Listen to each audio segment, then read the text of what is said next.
primary reason for this statement is the sudden arrest and subsequent terrorism charge last week of Moazzam Begg. I have met Moazzam several times and have always found him extremely courteous and very balanced in the views he expressed about Islam here in Britain and elsewhere in the world. This I found surprising, considering the way he was treated during his time in the hands of the Americans, first in the appalling conditions of Bagram in Afghanistan, and then in his abominable 2-year incarceration in Guantanamo. I have no knowledge of what, if any, grounds there are for detaining him yet again on this occasion, but I really wonder if they can have been sufficient to justify putting him and his family through what must be, considering his past tribulations,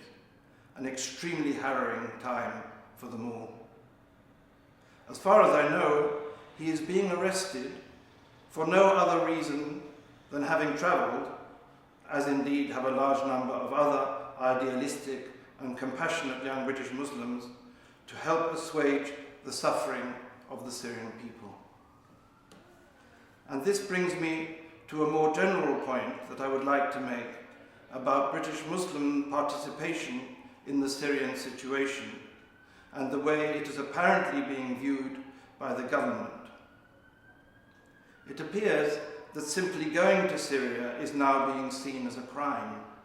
and makes those British Muslims who do it liable to detention on their return to the UK, as proved by the recent arrests of several such young men charged with the bizarre new crime of supporting terrorist training overseas. It seems that the only real rationale for these arrests is an irrational fear that involvement in the fighting in Syria is going to induce these young men to perpetrate terrorist outrages on their return home to the UK. If anything is likely to negatively radicalize young British Muslims returning from what they see as a noble cause, for which they were prepared to sacrifice their very lives, it is precisely being treated as criminals when they return home. That is far more likely to make them angry and hostile towards their own country than were their exploits on the battlefield of a foreign land. Do the authorities here not understand that?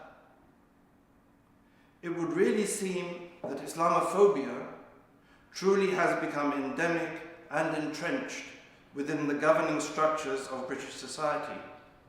and a kind of paranoia concerning committed Muslims, egged on by reports of never disclosed secret information from shady intelligence agencies, seems to be being consciously propagated among the population at large.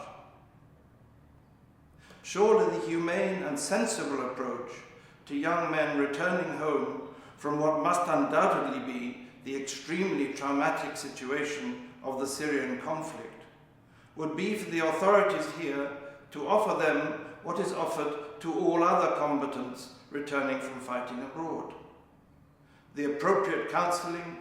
and treatment to enable them to reintegrate into their daily lives in the UK with the minimum stress and difficulty possible.